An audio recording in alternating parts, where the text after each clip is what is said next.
소개 감사합니다. 서울아산병원 전공의 협의회 대표 그리고 비상대책위원회 대표 한성존입니다.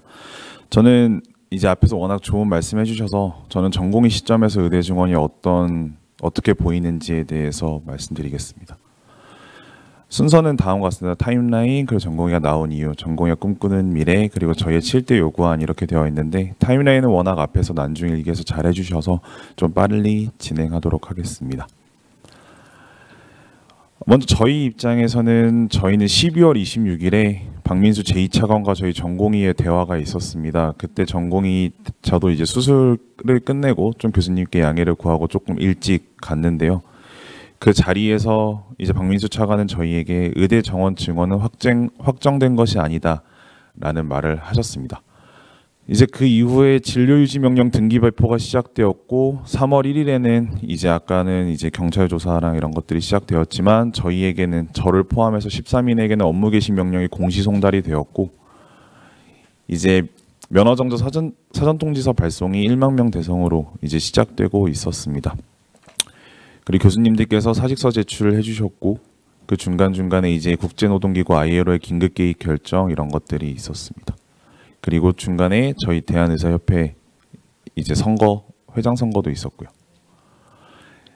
이제 대통령 담화 아까 말씀해 주셨던 대통령 담화도 있었고 그 이후에 윤석열 대통령과 저희 전공의 대표의 만남도 있었지만 큰 소득이 없이 끝났고 총선에서 여당은 아쉬운 결과를 받게 되었습니다. 그 외에 보건복지부에서는 의대 정원은 50에서 100% 자율 선택하겠다고 해주었으며 지금 그로 인해서 1,509명을 지금 증원하겠다고 하고 있는 상태고 대통령 직속 의료개혁 특위가 출범했습니다. 그 이후에 서울대병원은 휴진을 4월 30일에 하셨고요. 저희 병원에서도 교수비디에서도 피켓 시위를 해주셨고 이제 업무 개시 명령 및 행정명령에 대한 취소 행정소송을 대전협에서 시행하였습니다.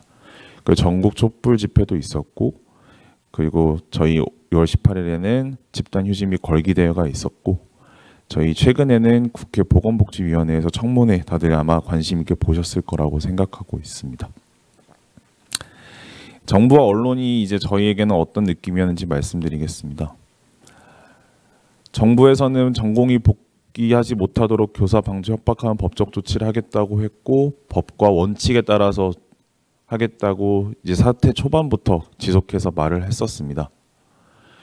전공의 무더기 고발 대비를 하고 있겠다며 일선 이제 서랑 시도청의 분산 수사 준비가 다 되어 있다고 기사가 나왔으며 저희에게는 처분 통지가 5,000명에 달해 왔다고 이제 저희에게 기사가 나서 저희 전공의들 입장에서는 이런 기사를 접하고 나서는 더욱더 숨고 더욱더 피할 수밖에 없었습니다. 그리고 이제 저희 김태구 비대위원장님께서 당시에 고강도 조사를 받았고 이제 집단 행동이 사직이나 선동, 사주가 아니다라는 입장을 밝히셨지만 그 이후에도 면허정지 처분을 받으신 걸로 아마 다들 알고 계실 겁니다. 그리고 대통령실에서는 이제 지속적으로 강경한 대응을 유지하겠다 하면서 2,000명 처분을 증원하기로 한 계획에는 절대 물러설 수 없다라는 입장을 계속해서 유지하고 있었습니다. 그래서 3월 1일에는 저희에게 공시송달 아까 말씀드렸던 공시송달이 있었고 1,308명에 대해서도 업무 개시 명령 공시송달이 그 이후에 이어졌습니다. 그 이후에 이제 의대 증원에 대해서 근거가 있냐라고 이제 계속해서 요청이 있었지만 복지부에서는 의대 증원에 대한 근거 자료 공개를 거부했고 저희 의정협의체에서 이제 의정 간에 협의를 해야 된다라는 게 있었는데 복지부와 의료계는 28차례 만났지만 의대 정원 규모에 대한 논의가 없었다라는 게 이때 단독으로 조선일보에서 아마 기사가 났던 걸 기억하실 겁니다. 그 이후에 이제 교육부에서는 회의록이 있다 없다 이렇게 말이 계속 왔다 갔다 했었고 이제 저희가 이제 그때 고등법원 판결 때도 아마 다들 기억하시겠지만 정부 근거를 분석했을 때 그 어디에도 2,000명에 대한 근거가 없다라는 저희는 입장을 냈고 최근에 청문회에서도 결국 2,000명에 대한 근거가 없다라는 거는 다시 한번 확인이 되었습니다. 이제 그 정부가 발표한 자료를 봤을 때 이제 박민수 2차관은 이제 계속해서 근거가 있다라고 주장을 했지만 지난해 2023년 10월 17일에 이제 증언 규모를 제시한 것 중에서는 대부분의 위원들이 1,000명 또는 그 이하가 바람직하다고 밝혔고 2,000명 증언이 명시된 회의록은 보정심 회의록이 유일했고 그 보정심 회의록조차 이제 위원장인 조규용 보건복지부 장관은 기자들이 많이 기다린다며 1시간 만에 회의를 끝내고 2,000명 증언을 발표했습니다. 아마 다들 기억하실 겁니다. 저는 이때 인턴 신분이어서 사실 그렇게 활발한 활동을 하지는 못했지만 2020년도에 저희가 보건복지부 그리고 그때 민주당과 협의를 해서 협의문을 만들었습니다. 이때만 하더라도 의대 정원 통보 등 일방적인 정책 추진을 강행하지 않는다. 그리고 코로나19의 위기 극복에 협조한 의료기관에 대한 구체적인 대책을 마련하고 시행할 것이다 라고 분명히 적혀 있는데 2,000명 의대 증원은 일방적 정책 추진을 강행했고 코로나19에 이제 열심히 일선에서 싸웠던 공공병원에 대해서는 적절한 보상이 부재한 상황입니다. 결국 저희는 이러한 의정합의문을 무시하는 행태를 보면서 저희는 보건복지부에 대한 신뢰를 할 수가 없었습니다. 이국정 교수님께서 예전에도 그냥 지나가듯이 지나가듯이는 아니죠. 인터뷰에서 말씀하셨듯이 보건복지부로는 다 거짓말을 한다. 이번에도 최근에도 의료계 벌집이 터졌다라고 발언을 해주셨습니다. 저희는 이런 상황에서 복지부나 아니면 정부 기관과의 신뢰에 문제가 있다고 판단을 했고 저희 전공의들은 복지부에서 먼저 정부에서 전향적인 태도를 보이지 않는 이상 협의에 나서는 건 의미가 없다라고 판단하고 있습니다. 전공의가 나온 이유에 대해서 말씀드리겠습니다. 전공의는 이제 많이 보셨겠지만 전문가이자 피교육자 그리고 노동자입니다. 하지만 현재 전공의는 전문가거나 피교육자보다는 노동자로서의 책임만 강조됩니다. 특별법이 통과됐다고는 하지만 주 80시간의 과중한 업무량이 있고 사실은 80시간 이상 근무를 하더라도 그거를 등록을 할 수 없는 현실에 처해 있으며 실질적인 교육 시간은 부재하고 있고 타 직군과의 갈등과 업무 분장 문제가 있습니다. 또한 연구나 진로 탐색을 위한 시간도 부족하고 물론 많은 선배님들께서 저희보다 힘든 상황에서 일을 해주셨겠지만 저희는 아직도 직장 내 괴롭힘이나 자정작용은 현실적으로 어려운 환경에 처해 있습니다. 제 계약서인데 저희는 10시간 이상의 휴게 시간, 그러니까 연속 근무 이후에 최소 휴게 시간이라든지 일주일에 하루 쉬는 날 이런 것들은 당연히 선배님들도 없으셨겠지만 저희도 이런 것들을 받고 있지 않고 제 계약서에서는 제 시간급은 8,810원으로 이 계약서 작성 당시의 최저시급보다 20원 높습니다. 저희 전공의들이 이 과중한 업무를 적은 임금으로 시행하지 않기로 결정을 하면서 주요 상급 병원의 의료 이익 적자는 굉장히 증가하였고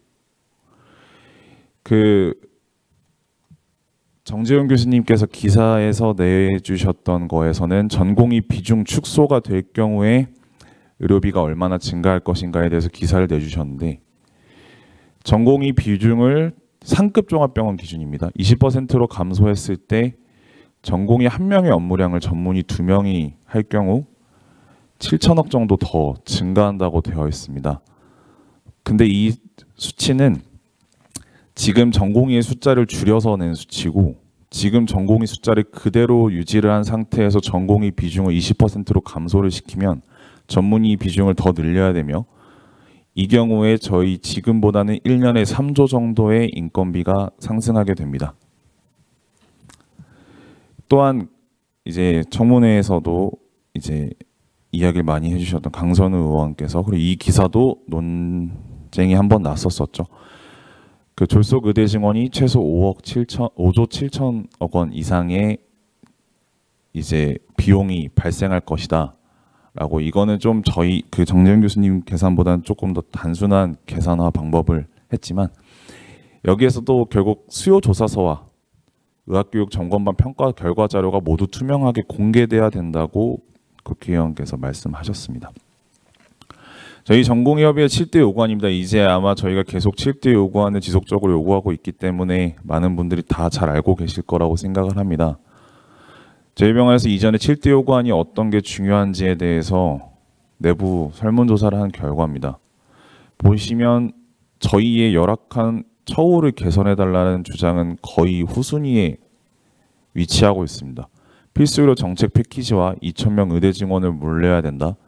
그리고 의료사고에 대한 법적 책임을 마련하라라는 게 저희 전공의들의 주요 목소리입니다. 저희는 수가를 올려달라거나 저희는 사실은 수가에 대해서 청구를 해본 적이 없기 때문에 이런 언급은 전공의 입장에서는 하지 않았습니다.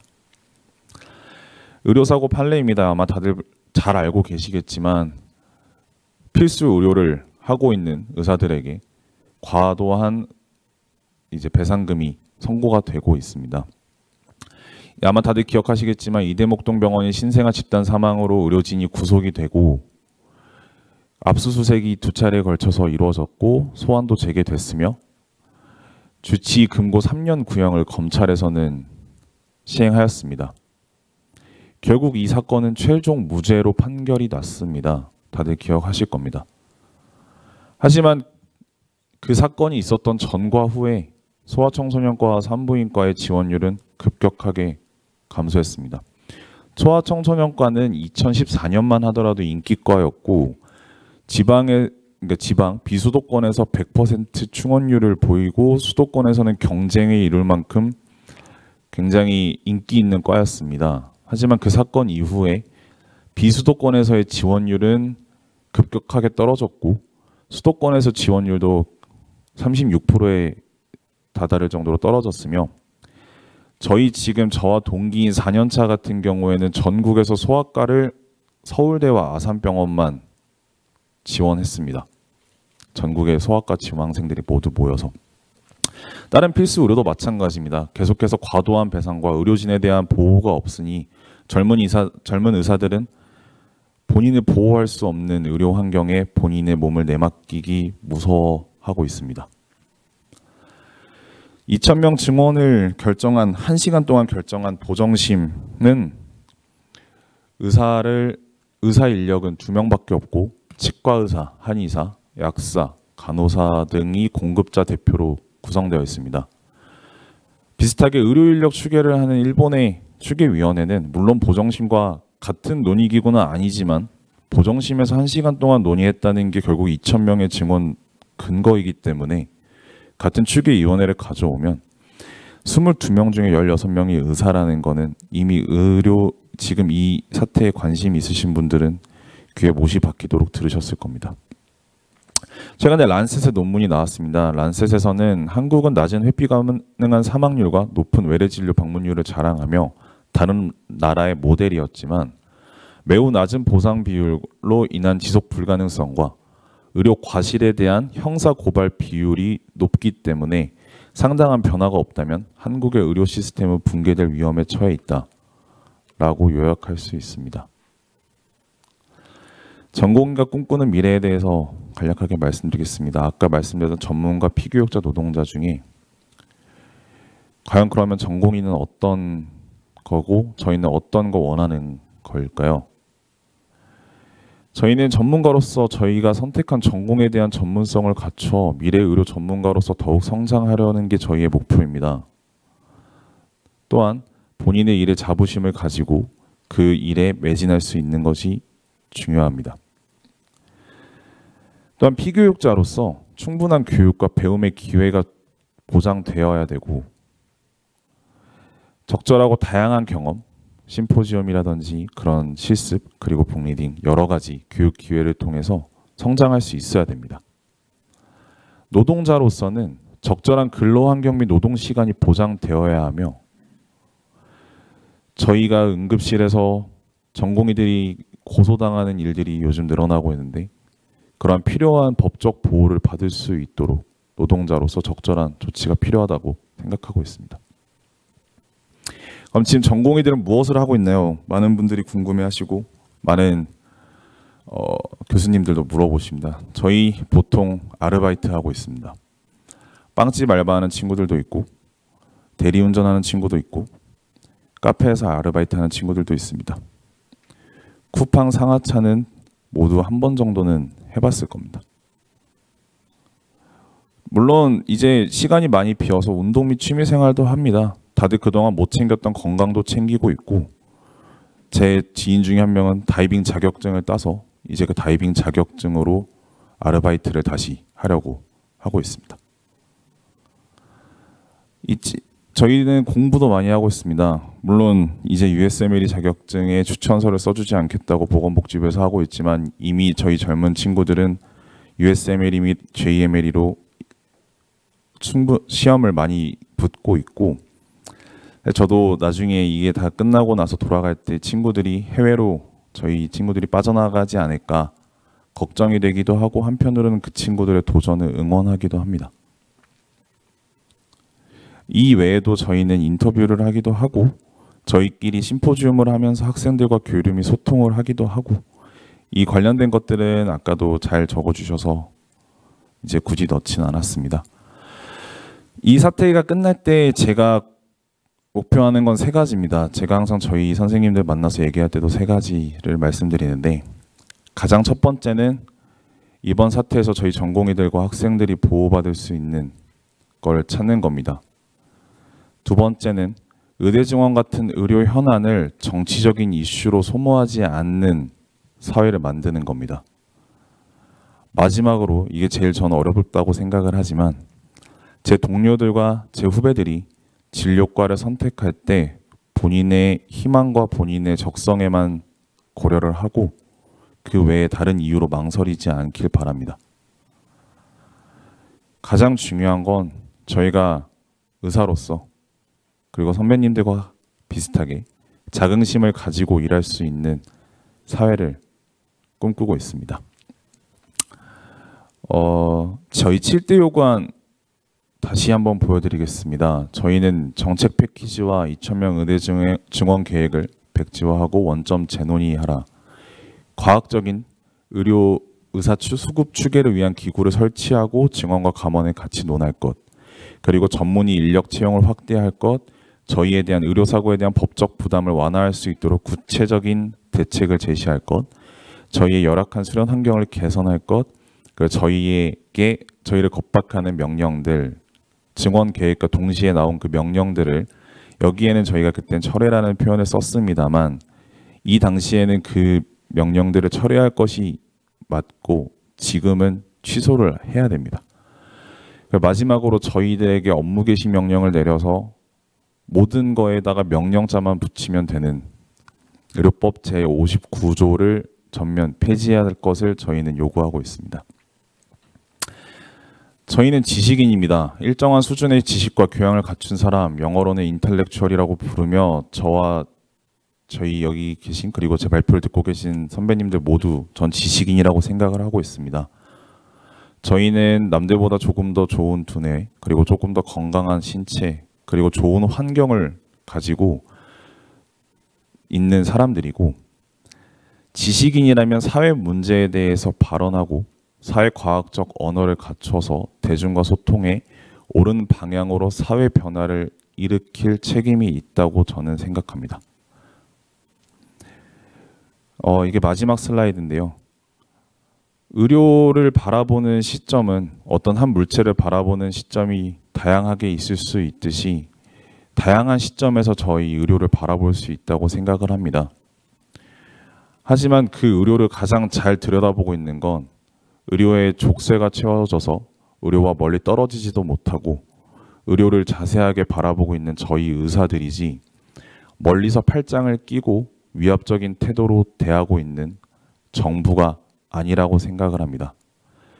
의료에 관련된 정책을 만들거나 의료에 관련된 뭔가 현안의 변화, 개혁이든 그게 계약이든 그 모든 것에는 현장 전문가의 목소리가 들어가야 된다고 저는 생각합니다. 제 발표는 이만 마치도록 하겠습니다.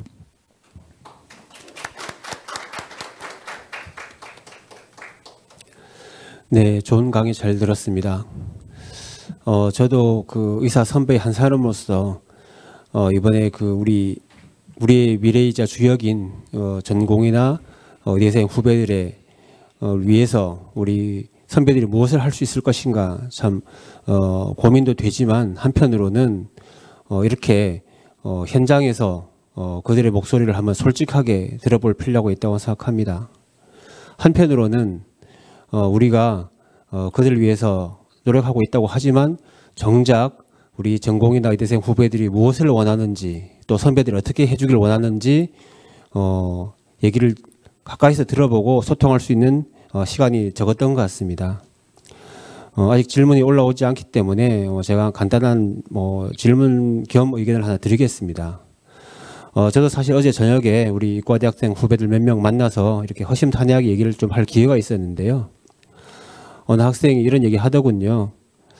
아니 선배님, 저는 지난 5개월 동안 이렇게 나와서 5개월 동안 이렇게 정말 우리가 뭔가 좀 좋은 의료를 만들겠다라고 이렇게 노력을 해왔는데 왜 선배님들은 지난주에 이 하루 휴진율이 그렇게 낮은가요? 라고 물어보더군요. 정말 부끄러워서 얼굴을 좀 들고 있기 힘들었습니다. 그래서 저는 이 자리를 빌어 우리 전공의 의대생 여기 또 계신 우리 한성존 우리 전공의 후배님께 정말 전공의들이 선배들한테 원하는 것이 무엇인지 지금 대한의사협회를 비롯해서 여러 선배들이 우리 후배님들 돕기 위해서 많이 노력을 하지만 그것은 정말 우리가 원하는 방식, 그냥 우리만의 생각으로 좀 도우려고 하는 것이 아닌지, 그렇기 때문에 오히려 또 우리 전공 후배들에게 호응을 얻지 못하고 또 소통이 안 되는 것이 아닌지라는 또 우려가 됩니다. 그래서 이 자리를 빌어서 우리 전공의들이 좀 더 솔직한 그리고 선배들에게 바라는 것들을 한번 의견이 있는지 여쭙고 싶습니다. 네. 네. 사실 저희가 할 수 있는 게 굉장히 적습니다. 저희가 할 수 있는 게 굉장히 적고 저희는 저희 모든 거를 걸고 나왔습니다. 저희 전공이랑 의대생들은 저희가 가진 비록 보잘것없어 보이실 수도 있겠지만 그것을 걸고 나왔고요. 저희는 학생들은 저희도 저희 후배로서 지켜주고 싶다라는 마음을 가지고 있지만 저희 전공의들은 저희 전공의들이 어떤 선택을 하고 그에 관련된 어떤 처벌을 받는지 그리고 어떤 행정명령, 행정처분을 받는지에 대해서는 어느 정도 각오를 하고 나왔다고 생각을 하고 있습니다. 따라서 제가 드리고 싶은 말씀은 저희 전공의들을 위해서라든지 아니면 저희 전공의들의 안전과 보호를 위해서 뭔가를 해야겠다라는 마음은 너무 감사하고 저희 후배들을 아껴주시는 말씀에 감사드리지만 그것보다는 이 일방적인 의료정책 추진에 지식인으로서 그리고 의사로서 어떤 거를 하는 게 좋을지에 대해 그것을 중심으로, 그것을 중점으로 해나가시면 어떨까라고 생각을 합니다. 저희가 그렇게 크게 다른 생각을 하고 있다고 생각하지 않습니다. 저희의 의견이 그렇게 크게 다르다고도 생각하지 않습니다. 다만 저희를 지켜주시기보다는 저희와 함께 싸워주시는 게 더 필요하다고 생각을 하고 있습니다. 그 싸움의 방식이라는 것은 집단 휴진일 수도 있겠고 저희에 대한 지원이실 수도 있겠고 많은 관심이실 수도 있고 어떤 형태든 침묵하지만 말아주십시오. 그리고 저희가 앞에서 나가서 싸우고 그 옆에 반발짝 뒤에 계셔도 상관없지만 그 옆에만 서 계셔 주셨으면 좋겠습니다. 제가 전공의 대표로서 드릴 수 있는 말씀은 이 정도인 것 같습니다. 예, 저도 이제 이 지난 비대위에서 조직 부위원장으로서 전공의 지원 업무를 갖다가 담당해 왔었는데 이 아무리 제일 무서운 게 무관심이라고는 하지만은 우리 선배 의사들도 이 현재 전공의들을 지원하기 위해 여러 가지 생각을 하고 또 마음을 갖고 있다고 생각합니다. 또 비록 이 여의도 집회나 대한문 집회에 모두 참여하지는 못한다 하더라도 그분들도 다 마음과 정신으로는 참여하지 않았는가 싶고 아마 또 계속 지속적으로 우리 선배들도 어떻게든 전공의들에 대해서 경제적으로 지원을 하고자 각 지역의사회 또는 의국 단위로 계속 머리를 맞대면서 노력을 하고 있다고 이해해 주시면 감사하겠습니다. 아직 시간이 좀 남았기 때문에 하나 질문 드리겠습니다. 만약에 이번 그 사태가 만약에 올해 중으로 해결되지 않으면 아마 내년도에는 우리 교육이라든지 수련 현장에 어떤 큰 혼란이 예상되는데요. 우리 당연히 이제 1년 동안 이제 이 의료가 사실상 이제 마비가 됨으로써 전문의가 배출되지 않고 또 새로운 의사가 배출되지 않고 또 이제 그 교육 현장에서는 이제 의학과 1학년이 한 7천여 명이 동시에 공부하는 그런 상황이 벌어질 수밖에 없는데 그런 상황에 대해서는 또 혹시 그 전공의 차원에서 또 어떻게 생각하는지 여쭤보고 싶습니다.